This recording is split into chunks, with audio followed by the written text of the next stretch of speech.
على مقام آخر كل نفس ذائقة الموت وقال الله تعالى وتبارك على مقام الثالث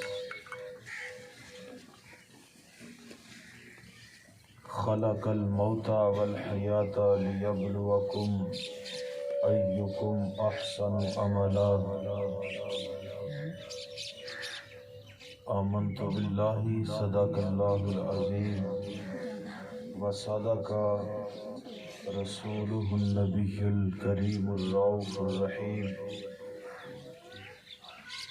اللهم نور قلوبنا بالقرآن وزين أخلاقنا بنور القرآن اللهم نجنا من النار بالقرآن وأدخلنا الجنة بالقرآن قال الله تعالى وتبارك في شان حبيبه مخبرا وآمرا إن الله وملائكته يصلون على النبي يا أيها الذين آمنوا صلوا عليه وسلموا تسليما الصلاة والسلام عليك يا سيدي يا رسول الله وعلى آلك وأصحابك يا سيدي يا حبيب الله الصلاة والسلام عليك يا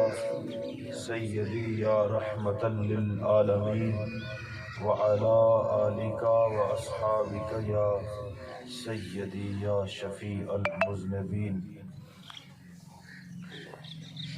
تمام تعریف و توصیف اللہ جل مجدہ الکریم کی ذات برکات کے لیے جو خالق ارض و سماوات بھی ہے اور مالک کائنات بھی اللہ جل وعلا کی حمد و ثنا کے بعد اللہ کے پیارے امت کے سہارے رب کے محبوب دانائے غیوب مالک رکاب فخر عرب و عجم والی کون و مکان سیاح لا مکان سر نشین محوشاں شہنشاہ حسینہ تتمائے دوراں سرخیل زہر جمالاں نور ذات لم باعث تکوین عالم فخر آدم و بنی آدم آقا نامدار حبیب پروردگار احمد مجتبی حضرت محمد مصطفیٰ صلی اللہ علیہ وآلہ وصحبہ وسلم کی بارگاہ اقدس میں اپنی محبتوں اور عقیدتوں کا نیاز پیش کرنے کے بعد انتہائی واجب الاحترام معزز محتشم سامعین و حاضرین السلام علیکم ورحمۃ اللہ وبرکاتہ۔ آج کی اس خوبصورت محفل میں مجھے والدین کے حقوق کے حوالے سے گفتگو کرنے کا حکم ملا ہے۔ والدین یقیناً اللہ کی رحمتوں کا گھنا سایہ ہیں۔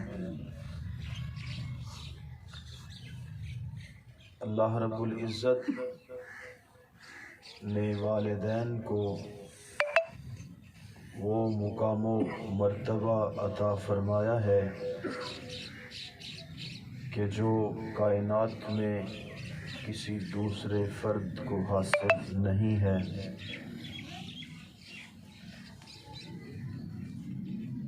زندگی کے ہر موڑ پر انسان کو والدین کی کمی محسوس ہوتی ہے، بالخصوص جب کوئی شخص مشکل حالات سے گزر کر آسودہ زندگی بسر کرے تو پھر اسے اپنے والدین بڑی شدت سے یاد آتے ہیں۔ کہ میرے ماں باپ نے وہ دور دیکھا کہ جب ہمارے گھر میں فاقوں کی نوبت تھی، ہمارے گھر میں نان و نفقے کی کمی تھی، اور جب اللہ بعد میں دولت سے نواز دے تو پھر انسان بڑی شدت سے اپنے والدین کی کمی کو محسوس کرتا ہے۔ اس حوالے سے میرے پاس جو سب سے اعلیٰ مثال ہے وہ حضور نبی رحمت صلی اللہ علیہ وآلہ وسلم آپ کی زندگی کی ہے۔ ابھی میرے نبی اس دنیا پر تشریف نہیں لائے تھے کہ باپ کا سایہ سر سے اٹھ چکا تھا، یتیمی کا داغ لے کر میرے نبی پیدا ہوئے۔ 6 سال کی عمر تھی اور مکہ سے اپنے شوہر نامدار حضرت عبداللہ رضی اللہ تعالی عنہ جو کہ حضور کے والد گرامی تھے، اور حضرت آمنہ سلام اللہ علیہا کے شوہر نامدار تھے، اپنے شوہر کی قبر پر حاضری کے لیے حضرت آمنہ سلام اللہ علیہا گئیں۔ حضرت ام ایمن بھی ساتھ ہی تھیں۔ 3 نفوس پر مشتمل یہ قافلہ تھا۔ حضور علیہ السلام تھے، حضرت آمنہ اور حضرت ام ایمن علیہم السلام بھی ساتھ تھیں۔ جب حضور ننیال مدینہ منورہ سے واپس تشریف لا رہے تھے تو ابوا کے مقام پر حضرت آمنہ سلام اللہ علیہا کی طبیعت ناساز ہوئی۔ اپنے بیٹے کو قریب کر کے زندگی بھر کی حکمتیں، دانائیاں اور زندگی بھر کے اصول و ضوابط سکھانا چاہے، لیکن زندگی نے اتنی مہلت نہ دی۔ بمشکل چند الفاظ کہے جو سیرت حشام کے مصنف نے نقل کیے۔ حضور کو قریب کر کے حضرت آمنہ سلام اللہ علیہا نے ارشاد فرمایا، اے بیٹا، ہر نئی چیز نے پرانا ہو جانا ہے، ہر ذی روح نے موت کا ذائقہ چکھنا ہے، اور میں بھی جا رہی ہوں، لیکن میرا ذکر قیامت تک باقی رہے گا، اس لیے کہ میں نے تیرے جیسا پاکیزہ بچہ اس دنیا پہ چھوڑا ہے۔ جن کے بچے اتنے پاکیزہ ہوں اور جن کے بچے اتنے صاف ستھرے ہوں، اتنے پاکیزہ ہوں کہ پاکیزگی ان کے در کی غلام ہو، تو ان کا نام کیسے مٹ سکتا ہے؟ فرمایا میں تیرے جیسا پاکیزہ بچہ اس دنیا پہ چھوڑ کے جا رہی ہوں، اس وجہ سے میرا نام قیامت تک باقی رہے گا۔ حضور علیہ السلام نے اپنی ماں کی تدفین کی۔ 6 سال کی عمر تھی، ہو بھی کیا سکتا تھا، ریت کا وہ ٹیلہ تھا، اور ریت کے ٹیلے پر اپنی ماں کی تدفین کی، پتھر بطور علامت نشانی رکھا، آنسوں سے چھڑکاؤ کیا۔ آج ہو بھی کیا سکتا تھا، وہ کیا کسی نے کہا تھا کہ تو جدا ہی ایسے موسموں میں ہوا جب درختوں کے ہاتھ پھولوں سے خالی تھے۔ آج 6 سال کی عمر میں اپنی ماں کو ابوا کے مقام پر ریت کے ٹیلے میں دفن کر کے پتھر بطور علامت رکھا۔ اللہ اکبر، یتیمی کا داغ سینے پہ ہے۔ 6 سال کی عمر ہے، اماں بھی انتقال کر جاتی ہیں۔ 8 سال کی عمر ہوئی، حضرت آمنہ سلام اللہ علیہا نے حضرت ام ایمن کو قریب کیا اور فرمایا کہ میرے بیٹے کو امیر قریش تک بحفاظت پہنچا دینا۔ حضور علیہ السلام کو حضرت ام ایمن بحفاظت ابوا کے ٹیلے سے وہاں مکہ المکرمہ تک لے کر آئیں۔ امیر قریش جناب حضرت عبد المطلب رضی اللہ تعالی عنہ نے 2 سال اپنے بیٹے جناب محمد مصطفیٰ صلی اللہ علیہ وآلہ وسلم کی خوب تربیت فرمائی، بے حد پیار کیا، اور صحن حرم میں سرداران مکہ کی مسندیں لگا کرتی تھی، اور کسی پوتے کو اجازت نہیں ہوتی تھی کہ وہ آ کر جناب عبد المطلب رضی اللہ تعالی عنہ کی مسند پہ بیٹھے۔ یہ اعزاز اگر حاصل تھا تو آمنہ کے لال کو حاصل تھا کہ اپنے دادا کی مسند پر تشریف فرما ہوا کرتے تھے۔ اتنا اعزاز، اتنا پروٹوکول، اتنا احترام، اتنی عزت دی، اور پھر 8 سال کی عمر تھی کہ دادا بھی داغ مفارقت دے گیا۔ اللہ اکبر۔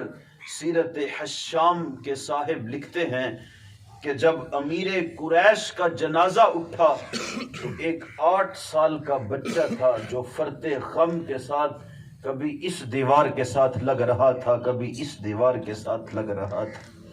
اللہ اکبر۔ وقت گزرتا رہا، وہ کیا کسی نے کہا ہے، صبح ہوتی ہے شام ہوتی ہے، زندگی یوں ہی تمام ہوتی ہے۔ وقت عربی النسل گھوڑے کی مانند دوڑتا ہے، کبھی رکتا نہیں، کبھی آہستہ نہیں ہوتا، کبھی دھیما نہیں ہوتا، اس کی رفتار مسلسل چلتی رہتی ہے۔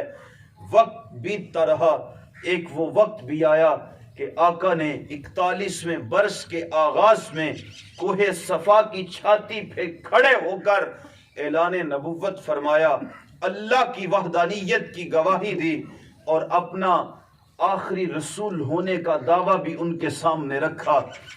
پھر کیا ہوا؟ وہ لوگ جو صادق اور امین کہتے تھے، عملاً اپنی امانتیں انہی کے گھر میں رکھتے تھے، اور حلف الفضول کے موقع پر امن کی جو داستان میرے آقا نے رقم کی وہ کسی سے مخفی نہیں ہے۔ مکہ کے گلیوں بازاروں میں اور ہر پنچایت میں آقا کریم صلی اللہ علیہ وآلہ وسلم کو عزت سے نوازا جاتا، لیکن جب کفار کے مفاد پہ زد پڑی اور 360 خداؤں کے ماننے والے جب ان کے مفاد پہ زد آن پڑی تو پھر لوگ جو ہے وہ اللہ اکبر، پھر لوگ حضور کے مخالف ہوئے۔ اپنے ہی چچے نے کہا کہ صبح سے اس وقت تک اس وجہ سے ہمیں اکٹھا کیا ہوا ہے کہ تو اپنے رب کی وحدانیت کا اعلان کرے، معاذ اللہ تیرا یہ ہاتھ ٹوٹ جائے۔ پھر میرے رب نے ابو لہب کے نام ایسا تازیانہ قرآن کے اندر بیان کیا کہ جب تک قرآن رہے گا اور قاری قرآن پڑھتا رہے گا، ابو لہب کی ذات پہ لعنتیں برستی رہیں گی۔ اللہ اکبر۔ پھر ناموافق حالات کے جھکڑ، پھر کھدے ہوئے گڑے، بچھے ہوئے کانٹے۔ کبھی عقبہ بن ابی معیط صحن حرم میں حضور کے گلے میں رسی ڈال کے بل دیتا ہے۔ اسی اثناء میں حضرت ابو بکر صدیق آتے ہیں، دھکا دیا اور فرمایا، ظالم تو اس شخص کی جان کے درپے ہے جو ہمیں کفر و دلالت کی تاریکی سے نکال کر ہمیں توحید کی روشنی میں داخل کرنا چاہتا ہے۔ کبھی عقبہ بن ابی معیط صحن حرم میں گلے کے اندر رسی ڈال کے بل دیتا ہے، کبھی صحن حرم میں حالت سجدہ میں حضور کے نازک کندھوں پر اوچری رکھ دی جاتی ہے اونٹ کی بھاری۔ اور کبھی ایسا بھی ہوا کہ حضور مکہ سے طائف کا سفر کرتے ہیں اور طائف کے جو سرداران ہیں، ایک بالشت لمبی ان کی زبان تھی، اور کہنے لگے، اما وجد اللہ احدا ارسلہ غیرک، کیا اللہ کو تیرے علاوہ اور کوئی نہیں ملا تھا جس کو وہ نبی بناتا؟ معاذ اللہ۔ ایک نے تو یہ کہا، وَهُوَ يَمْرُتُ سِيَابَ الْقَعْبَةِ إِنْ أَرْسَلَهُ غَيْرَكَ، اگر اللہ نے تجھے نبی بنا کے بھیجا ہے تو اللہ نے غلاف کعبہ کی دھجیاں بکھیر دی ہیں، کیا تیرے علاوہ اللہ کو کوئی نہ ملا جس کو وہ نبی بنا کے بھیجتا، ایک تیسرا بدبخت بول کے کہتا ہے اخرج من بلدنا یا محمد، اے محمد ہمارے شہر سے نکل جاؤ، معاذ اللہ۔ وہ کہنے لگا کہ کہیں آپ کی نحوست کی وجہ سے ہم پر آسمان سے پتھر نہ برسنے لگ جائیں۔ ایسی بد کلامی انہوں نے کی۔ اور پھر جب حضور طائف سے باہر نکلے، 2 رویا کے تاروں میں اوباش لڑکوں کو کھڑا کر دیا گیا، اور جب حضور قدم اٹھاتے تو وہ قدموں پہ پتھر رسانی کیا کرتے تھے۔ اللہ اکبر۔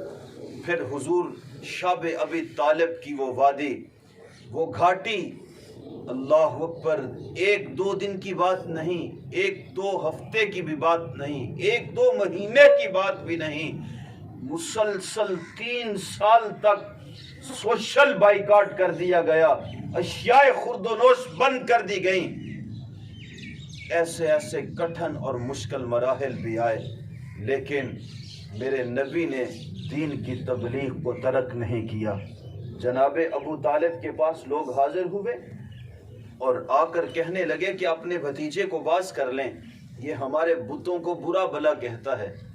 چچا نے بھتیجے کو بلایا اور شام کو آ کر کے کہا، بیٹا میں بوڑھا ہو چکا ہوں، میری کمزور کمر پر اتنا بوجھ نہ لا دو کہ جو میں اٹھا نہ سکوں، میں ان کے ساتھ نہیں لڑ سکتا، یہ سارے ایک سمت اور کفر متحد ہو چکا ہے، لہٰذا میں ان کے ساتھ نہیں لڑ سکتا، تم اپنا راستہ بدل دو۔ آقا کریم نے ارشاد فرمایا یہ نہیں ہو سکتا۔ دوسری مرتبہ آئے، پھر آقا نے فرمایا کہ یہ ناممکن ہے۔ پھر جب تیسری مرتبہ آئے تو حضور نے ارشاد فرمایا کہ اے چچا تم چھوڑنے کی بات کرتے ہو، اگر وہ میرے دائیں ہاتھ پہ سورج اور بائیں پہ چاند بھی لا کے رکھ دیں، اس رب کی عزت کی قسم جس نے مجھے حق کے ساتھ بھیجا ہے، میں کبھی اس راستے کو نہیں چھوڑوں گا، حتیٰ کہ میں دین کو تمام ادیان پہ غالب کر دوں یا اپنی جان راہ خدا میں وقف کر دوں۔ ایسے بھی حالات آئے، اور یہ تو پھر مکہ کی زندگی تھی۔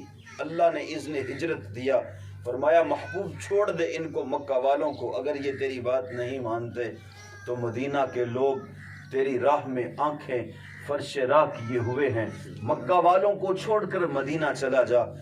اور اذن ہجرت ہوا، حضور نے ہجرت فرمائی، اور پھر مدینہ میں کیا ماحول تھا، ادب کی آیات نازل ہو چکی تھی، خبردار میرے نبی کی آواز سے آواز بھی اونچی نہ کرنا، جس طرح تم حجروں کے باہر کھڑے ہو کر ایک دوسرے کو آواز دیتے ہو، خبردار میرے نبی کو یوں آواز بھی مت دینا۔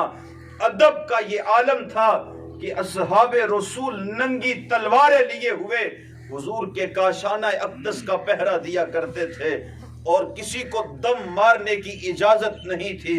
اصحاب رسول حضور کے در دولت پر اگر دستک دینا مقصود بھی ہوتا تو حضور کے در دولت پر اپنے ناخنوں سے دستک دیا کرتے تھے۔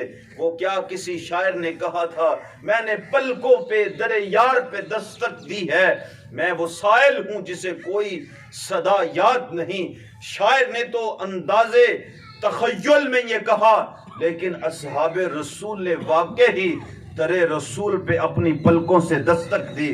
ادب کا یہ انداز تھا کہ اصحاب رسول جب حضور لعاب پھینکتے تو وہ زمین پہ نہیں گرتا تھا، بلکہ کسی نہ کسی صحابی کی ہتھیلی پہ گرتا تھا۔ حضور وضو فرماتے تو وضو کا پانی زمین پہ نہیں گرنے دیا جاتا، اصحاب رسول اپنے جسموں پہ مل لیتے، اور جن اصحاب کو وہ پانی میسر نہ آتا وہ ان اصحاب سے اپنے ہاتھ مس کر لیتے۔ اللہ اکبر۔ جن اکھیاں دل بر تکیا او اکھیاں این تک لیاں، تو ملیوں تے ساجن ملیا ہن آساں این لگ رہیاں۔ جن کو وہ پانی میسر آ جاتا تھا وہ پانی اپنے جسم پہ ملتے، جن کو وہ میسر نہ آتا وہ ان اصحاب کے ہاتھوں سے ہاتھ مس کر کے اپنے جسم پہ مل لیا کرتے تھے. لعاب پھینکا جاتا تو زمین پہ نہ گرتا. پانی کا وضو کا پانی، وضو کا غسالہ زمین پہ نہیں پڑتا. حضور جو ہے وہ بال کٹواتے ہیں تو وہ زمین پہ نہیں گرتے.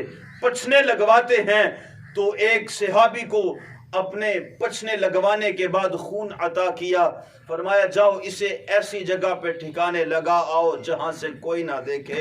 اس صحابی نے نوش جان کیا تو میرے آقا نے فرمایا کہ تم نے میرے خون کو پی لیا ہے، اللہ نے تیرے اوپر جہنم کی آگ کو حرام کر دیا ہے. یہ انداز محبت تھا. پھر ادب کی آیات نازل ہو چکی تھی اور اسی دوران میرے نبی اللہ اکبر مسجد نبوی کی طرف بڑھے. جب حجرہ عائشہ کا دروازہ کھولا، اصحاب رسول نے خوشبوئے رسول پائی اور ادب سے ہاتھ باندھے کھڑے تھے. آنکھیں بند تھیں، سر جھکے ہوئے تھے، ادب سے ہاتھ باندھے کھڑے تھے. مسجد نبوی کھچا کھچ اصحاب رسول سے بھری ہوئی تھی. اللہ اکبر. پھر کیا ہوا؟ پھر ماضی کے جھرونکوں سے ہوا آئی اور میرے محبوب کو وہ 6 سال کا زمانہ یاد آیا. وہ ابوا کے ٹیلے میں، وہ ریت کے ٹیلے پر ماں کی تدفین کا وہ وقت یاد آیا. اور جب ریت کے ٹیلے میں ماں کی تدفین کی، پتھر بطور علامت نشانی رکھا، آنسوؤں سے چھڑکاؤ کیا، وہ وقت یاد آیا. اور مصلی امامت کی طرف بڑھتے ہوئے میرے آقا نے ارشاد فرمایا کاش آج مجھ محمد کی ماں زندہ ہوتی. فرمایا میں لوگوں کو نماز عشاء پڑھا رہا ہوتا، اس میں سورہ فاتحہ کی تلاوت بھی کر چکا ہوتا، پھر میری ماں کو میرے ساتھ کوئی کام یاد آتا، میری ماں دروازے پہ آتی، چلمن سرکاتی اور میٹھے اور مد بھرے لہجے میں کہتی ابنی محمد، میرے بیٹے محمد میری بات سنو. تو آقا فرماتے ہیں میں اپنی نماز کو وہیں ترک کر کے پہلے اپنی ماں کی بات کو سن لیتا ہوں. یہ مقام ماں کو اللہ نے دیا ہے. اور پھر آقا نے جنت کو سدرۃ المنتہا سے کھینچ کر ماں کے قدموں تلے ڈال دیا اور فرمایا الجنت تحت اقدام الامہات، کہ جنت ماں کے قدموں کے نیچے ہے. یہ ضروری نہیں کہ ماں وقت کی رابعہ بصریہ ہو تو پھر ہی اس کے قدموں تلے جنت ہے. ماں جیسی بھی ہے، اولاد کی جنت اسی ماں کے قدموں کے تلے ہے. ماں اگر اپلے بنا رہی ہے، گوبر سے ہاتھ لپٹے ہوئے ہیں، بھرے ہوئے ہیں، تو پھر بھی بیٹے کی جنت اسی ماں کے قدموں تلے ہے. اور میرے آقا نے ارشاد فرماتے ہیں فرمایا رضا اللہ فی رضا الوالد و سخط اللہ فی سخط الوالد. فرمایا والد کی رضا میں اللہ کی رضا ہے، والد کی ناراضگی میں اللہ کی ناراضگی ہے. اور قرآن مجید کا اسلوب دیکھیں. فرمایا وَقَضَىٰ رَبُّكَ أَلَّا تَعْبُدُوا إِلَّا إِيَّاهُ وَبِالْوَالِدَيْنِ إِحْسَانًا. فرمایا اللہ نے یہ فیصلہ فرمایا ہے، یہ حکم دیا ہے اللہ نے کہ اس کی عبادت کے علاوہ کسی کی عبادت نہ کی جائے. وَبِالْوَالِدَيْنِ إِحْسَانًا، اور والدین کے ساتھ حسن سلوک کیا جائے. یہاں اللہ نے اپنی عبادت کے متصل بعد والدین کی اطاعت کا حکم دیا. اور یہاں پہ اعتراض ہو سکتا ہے کہ پھر رسول کریم کی اطاعت کو کیوں لازم قرار دیا؟ تو اس کا جواب یہ ہے کہ اللہ کی اطاعت، اللہ کی فرما برداری حضور کی فرما برداری ہے، اور حضور کی اطاعت نبی کی اطاعت اللہ کی اطاعت ہے. جس نے نبی کی اطاعت کی اس نے اللہ کی اطاعت کی، جس نے نبی کی بات مانی اس نے اللہ کی بات مانی. تو اللہ اور نبی کی بات ایک ہے، ذاتیں دو ہیں لیکن باتیں ایک ہی ہیں. تو اپنی عبادت اور نبی کی اطاعت کے بعد اللہ نے جو پہلا حکم دیا وَبِالْوَالِدَيْنِ إِحْسَانًا، وہ والدین کے ساتھ حسن سلوک کا حکم دیا ہے. ہمیں یہ نہیں کہا کہ ماں باپ کو بوڑھا حالت بیماری میں بستر علالت پر چھوڑ کر تبلیغی چلوں پہ نکل جاؤ، یہ بھی ہمیں نہیں کہا، معاف کیجئے گا، ہمیں یہ بھی حکم نہیں ہے کہ بستر علالت پہ ماں دراز ہے، باپ فالج کا مریض ہے اور بیٹا جو ہے وہ پیر کے در پہ جا کے اپنی داڑھی سے جھاڑو دے رہا ہے۔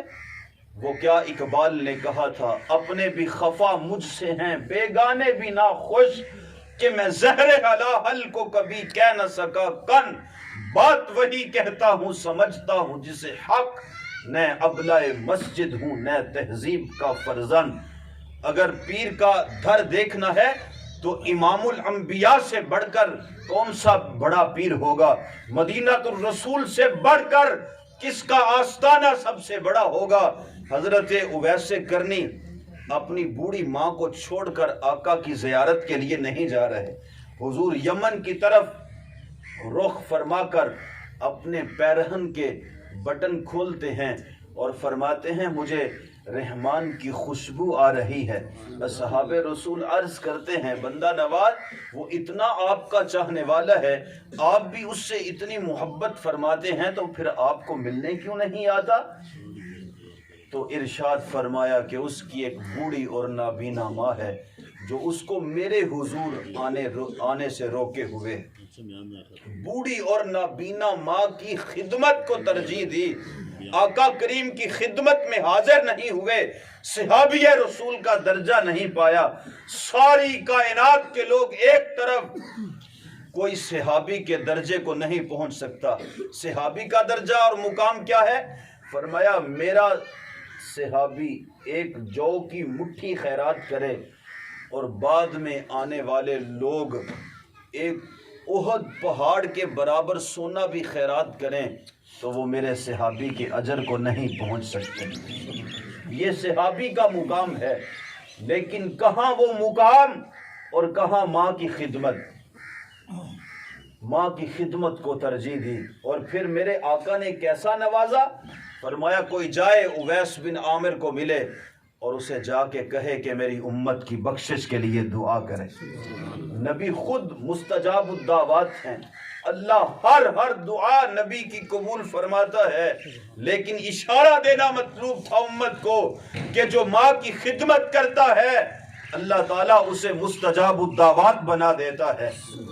اور پھر دیکھیں حضرت علی المرتضیٰ اور حضرت عمر فاروق رضی اللہ تعالیٰ عنہ حضرت اویس کرنی رضی اللہ تعالیٰ عنہ سے ملنے کے لیے آئے، اور جب گفت و شنید ہوئی تو حضرت اویس کرنی رضی اللہ تعالیٰ عنہ نے ارشاد فرمایا بتاؤ اس محبوب کے لبوں پہ میرا نام کیسے آیا تھا؟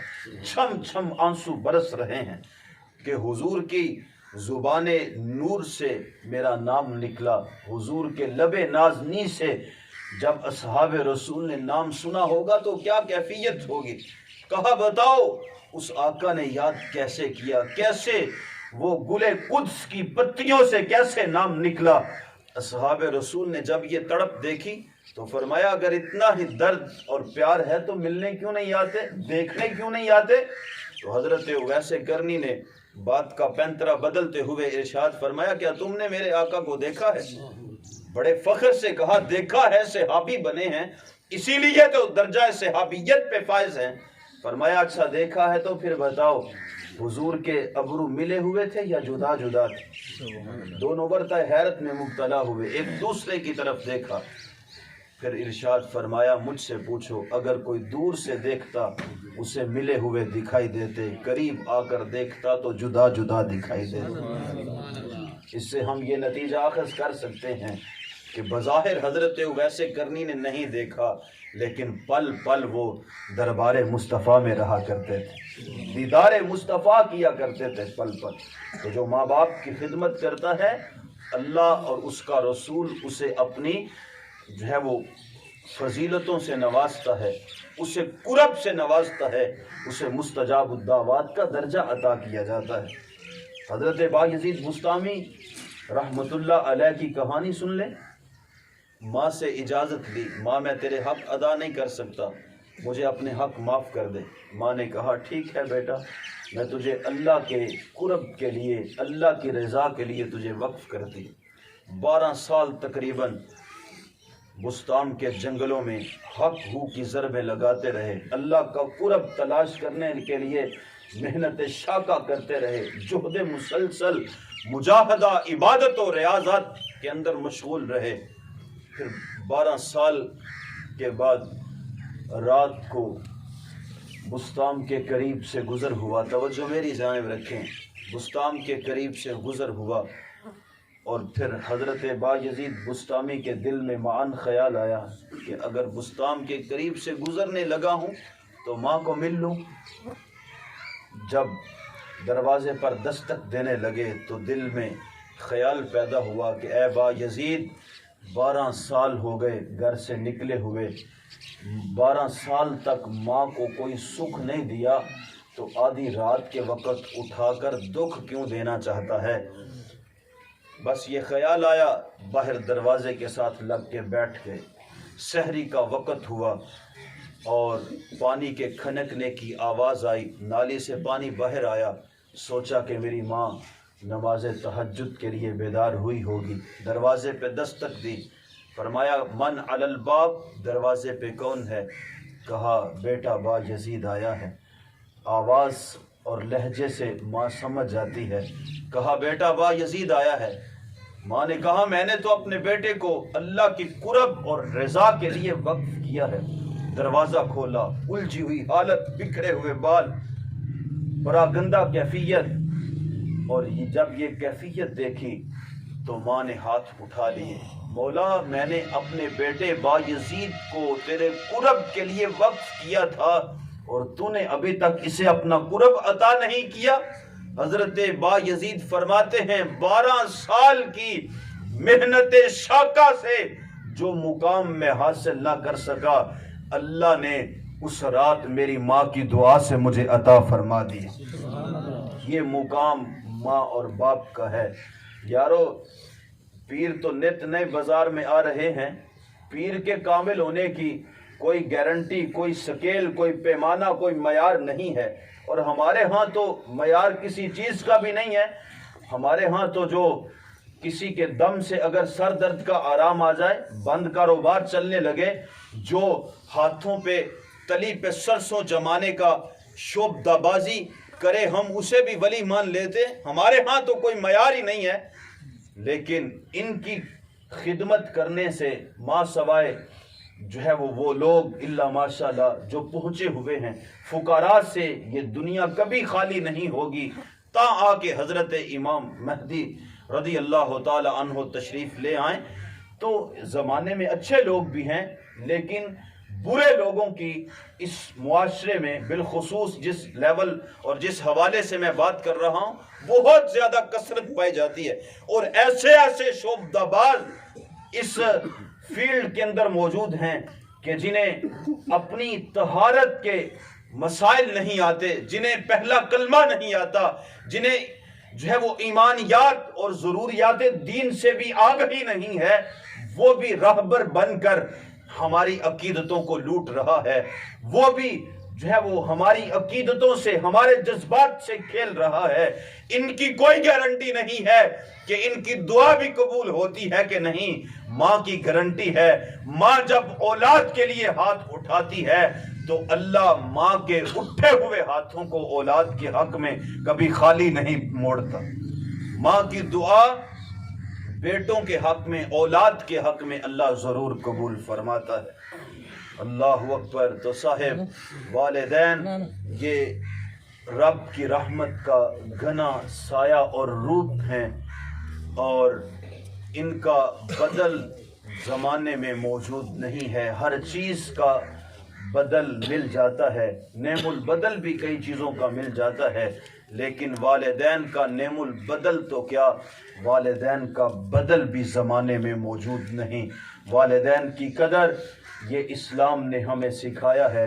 حضور علیہ الصلوۃ والسلام نے بچپن میں اپنے ماں باپ کو کھو دیا، اور پھر حضور نے اپنی رضائی والدہ کی خدمت کی، اور آتی ہوئی حضرت حلیمہ سعدیہ رضی اللہ تعالی عنہا کے لیے آپ نے اپنی چادر مبارک بچھا دی۔ اللہ اکبر۔ یہ مقام، یہ مرتبہ اللہ نے والدین کو عطا کیا ہے، والدین کی خدمت کو اپنے لیے فریضہ اولی سمجھیں۔ اور میں کہا کرتا ہوں کہ شریعت نے ہمیں نرمی کا حکم دیا ہے۔ شریعت ہمیں کہتی ہے کہ اگر تم شرعی مسافر ہو، نماز جو ہے وہ تھکاوٹ کی وجہ سے تم بوجھ محسوس کر سکتے ہو، لیکن شرعی مسافر ہو تو نماز قصر کر لو، 4 کی بجائے 2 رکعتیں ادا کر لو۔ اور اگر تم وضو نہیں کر سکتے تو پانی استعمال نہیں کر سکتے تو تیمم کر لو۔ سردی کی وجہ سے، اعضاء کے شل ہو جانے کی وجہ سے، پانی نہ ہونے کی وجہ سے 100 مسائل ایسے ہیں کہ تم جو ہے وہ تیمم کر سکتے ہو اگر پانی استعمال کرنے کی قدرت نہیں رکھتے۔ شریعت کے اندر نرمی ہے۔ نماز کھڑے ہو کے نہیں پڑھ سکتے، بیٹھ کے پڑھ لو، بیٹھ کے بھی نہیں پڑھ سکتے لیٹ کے پڑھ لو، لیٹ کے بھی نہیں پڑھ سکتے اشارے سے پڑھ لو۔